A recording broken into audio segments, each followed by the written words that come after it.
You know exactly who you're thinking about right now. Maybe it's someone you're with. Maybe it's someone you left.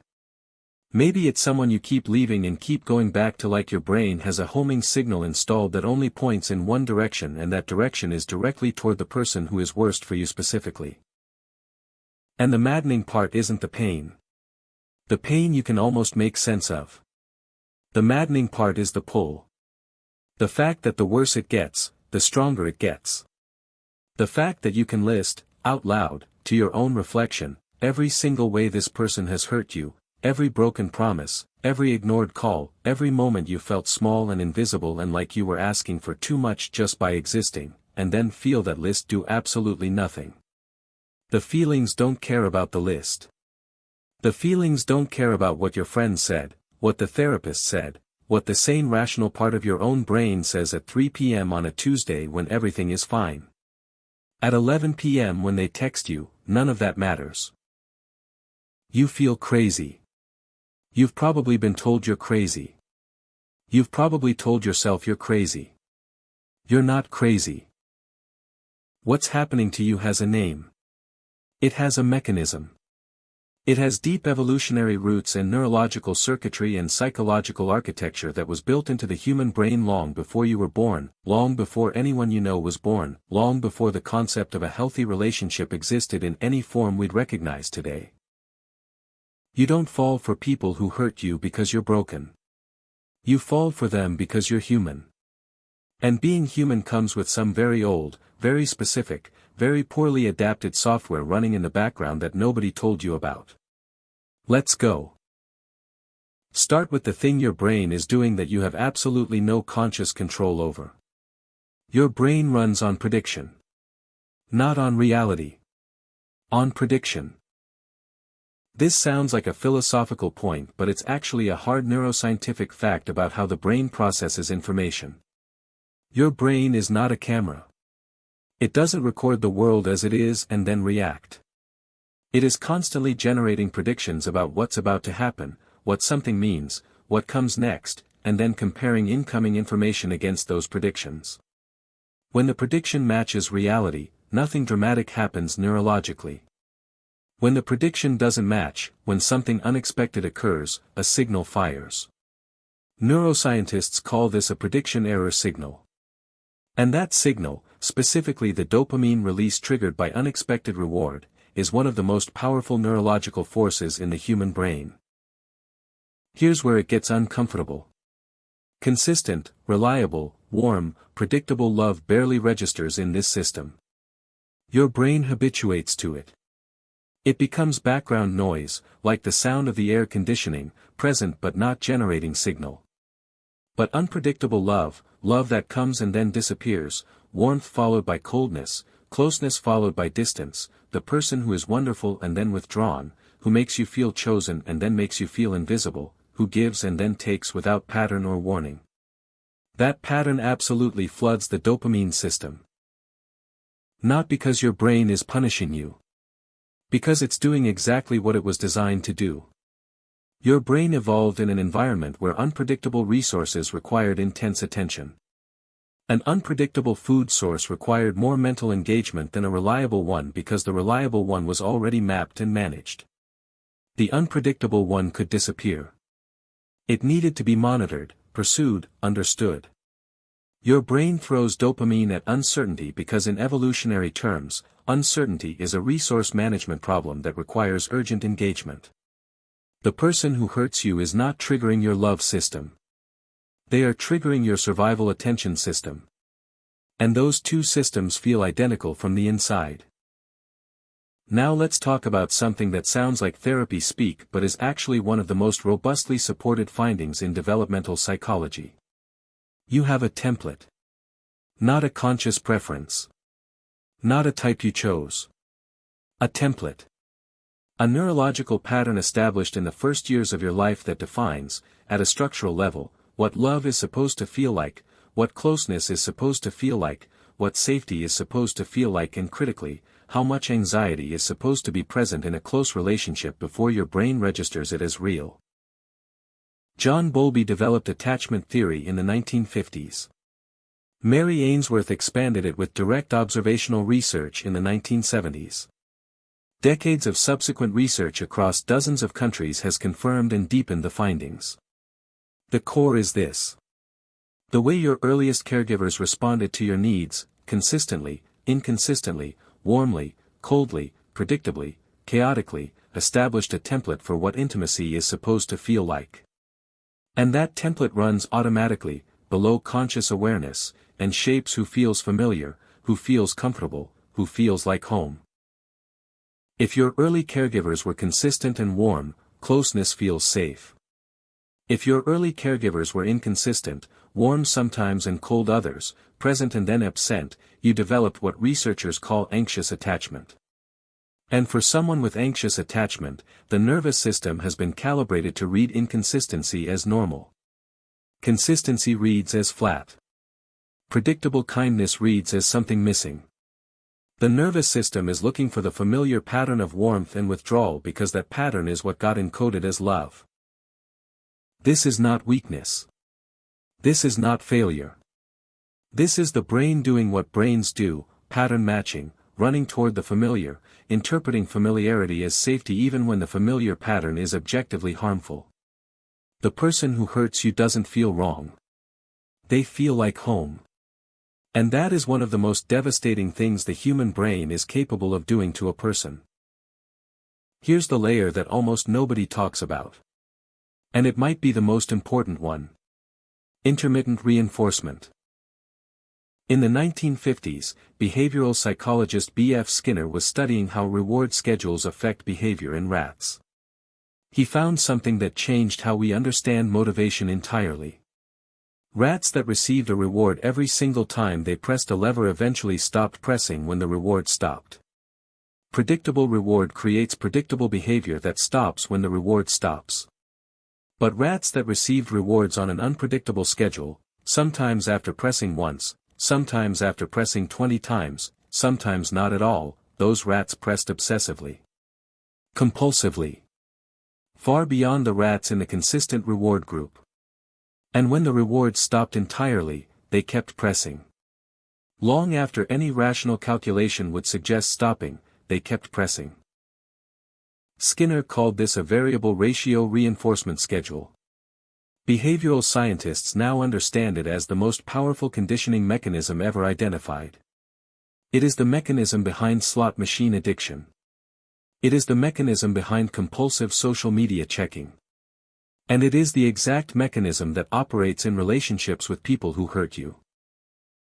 The good moments are not just good. After the withdrawal, after the silence, after the coldness, the return of warmth hits a nervous system that has been in low-grade panic, and it doesn't just feel good. It feels like relief so overwhelming it registers as euphoria. The making up is better than it ever could have been with someone who was never cold. The kindness lands harder after cruelty. The attention floods a system that was starving for it. And your brain, your very rational, very sophisticated, very ancient brain, records that sequence. Withdrawal, then warmth. Pain, then relief. Pressing the lever, then reward. And then it tells you to press the lever again. This is not love. This is conditioning. But conditioning, from the inside, from inside the nervous system experiencing it, feels exactly like love. It feels like depth. It feels like intensity. It feels like this must be real because nothing has ever felt this powerful before. It feels powerful because it's been engineered, not intentionally, not by a villain plotting your destruction, but by the mechanics of your own neurological reward system responding to the exact pattern it was specifically designed to respond to most intensely. Let's bring the evolutionary piece in because this is where it stops feeling like a personal failure and starts feeling like something much older and stranger.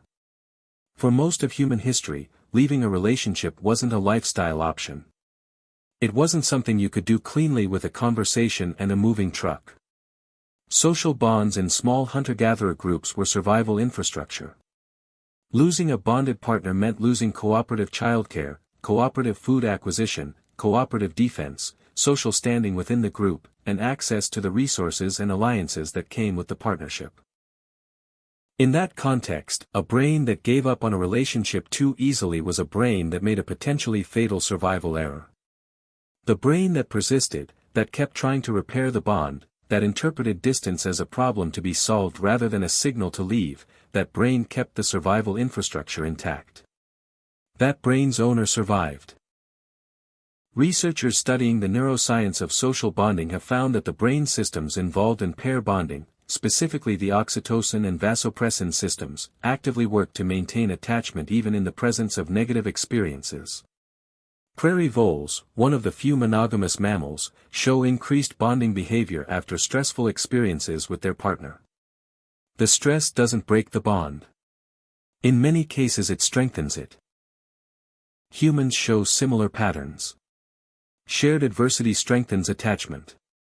Conflict followed by resolution deepens bonding. The brain interprets having survived something difficult together as evidence that the bond is strong, meaningful, worth protecting.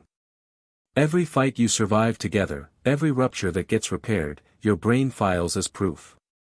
This one is worth staying for. This one is real. Even when the person causing the adversity and the person providing the resolution are the same person. Even when the cycle is the relationship. Now let's be honest. Because this would be incomplete without it. Not everyone who ends up in painful relationships has anxious attachment. Not everyone had a chaotic childhood. Some people are caught in these patterns after a relationship that started healthy and gradually shifted. Some people are in situations that began with love and became something else so slowly that there was no single moment where the line was clear. And some people stay not because of neuroscience but because of circumstances. Financial dependence. Children. Social isolation that the relationship itself created. Fear of what leaving looks like practically. The leaving is not always as simple as understanding the mechanism. Understanding why your brain is doing something does not automatically give you the power to override it. The insight doesn't dissolve the attachment any more than knowing sugar is bad for you makes the craving stop. This is critical to say because there is a version of this conversation that tips into something cold and clinical, as if knowing the dopamine mechanism means you should be able to just turn it off, and the fact that you can't is a further failure on your part. It is not. The circuitry is real. The pull is real. The difficulty of leaving is not weakness. It is biology operating at full intensity on a nervous system that was built for a world that no longer exists. Here's what I want you to actually take from all of this. The intensity you feel is not evidence that this person is right for you. This is the thing your brain will fight hardest against accepting, but it is the most important reframe in this entire conversation. The brain registers intensity as meaning. Strong feelings equal important. Powerful pull equals real love. Inability to stop thinking about someone equals they must be the one. None of that is true. All of it is chemistry. Dopamine doesn't know the difference between the right person and the wrong person. It knows the difference between predictable and unpredictable. It floods toward the variable. It rewards the chase. It manufactures urgency and coats it in the feeling of destiny. The relationship that is actually good for you will feel different. Not worse. Different. Calmer. More like solid ground than a wave. And if you have spent years calibrated to the wave, solid ground will feel wrong at first. It will feel flat. It will feel like something is missing because something is missing. The cortisol spike, the panic, the chasing, the relief, the cycle your nervous system has learned to interpret as love. None of that is present.